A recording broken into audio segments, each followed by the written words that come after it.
Hey there YouTube, I'm maxofs2d. I want to talk to you a little about a guy named maxofs2d. Now, maxofs2d has been rapidly accusing me of stealing his copyright material, and not to mention he's been insulting me. I want to address this in two parts. The first part I'm going to talk about the copyright itself, and the second part I'll talk about maxofs2d as a person.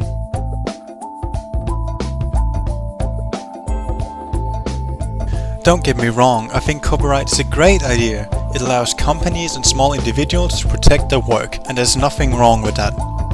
maxofs2d's work is protected under what's called a DMCA, Digital Millennium Copyright Act.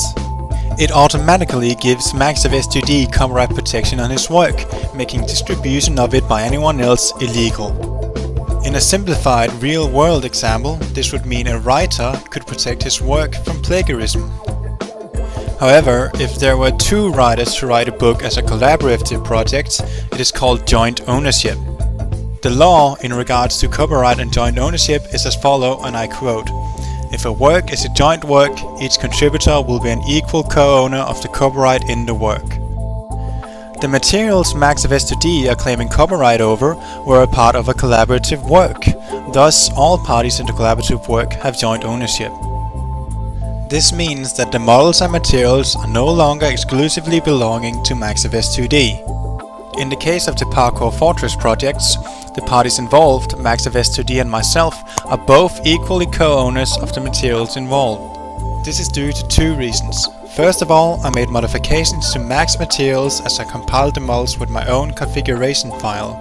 Second, the materials were a part of a project named Parkour Fortress. And that's why I'm legally allowed, as per joint ownership, to distribute these models and materials as I wish. Max is also equally allowed to do the same. maxofs2d knows that this is the case, as I have explained it to him several times. But hey, don't take my word for it. I recommend that, if you're curious, go look it up. My research is based on friends who study law professors, and a family friend who happens to be a lawyer. maxofs2d's research is based on what people on Tumblr and Google Plus have told him.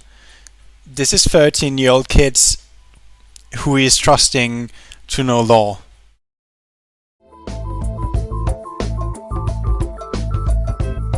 In this second part, I'm going to talk about maxofs2d. This is based on my own experience and what people who have gone through the same thing as I have said about maxofs2d. maxofs2d thinks he's king of the world. And hey, liking yourself is not something to be ashamed of, but Max takes it a step further. Throughout our months of collaboration, he has demanded exclusive privilege. These include his name being highlighted over everyone else. He demanded an official feature that would recognize his entrance on all Slack gaming servers. In addition, he demanded to have 2 exclusive skins for himself that only he could wear, but everyone else would also have to download it. If someone doesn't give in to his demands, then this is pretty much what happens. maxofs2d has a constant need to feed his ego, and if that doesn't happen, he gets upset. He attacks the person who didn't give in to his ridiculous demands. He is using his subscribers as a tool to perform these attacks, instead of doing it the right way. He should contact a lawyer and figure out by himself whether he is wrong or right. If I were a maxofs2d subscriber, I would be ashamed to be used as a tool for personal grudges. In retrospect, while maxofs2d has been leading the war, I have not sent a single attack his way. I'm not interested in leading a war against another person. What I am interested in, though, is distributing my games to the online community for free, for the sole purpose of fun. Contrary to popular belief, Slack gaming does not make a profit, and I'm not dependent on it. Slack gaming is my way to share my work for free. If Slack gaming becomes more trouble than it is worth, then I have every reason to terminate it, but right now I'm very grateful for its success and its very loving community. But back to maxofs2d. As I mentioned earlier, Max is very commonly known for using his fans as a tool. One of the more recent examples would be the attack from maxofs2d upon Minifed. But that isn't the only one he's unpopular with. Take for example Clover Noodle. maxofs2d's anger problems most likely arise from the fact that his family is falling apart. In a discussion around December, Max told me that his parents were most likely due to divorce and that he was uncomfortable with the situation.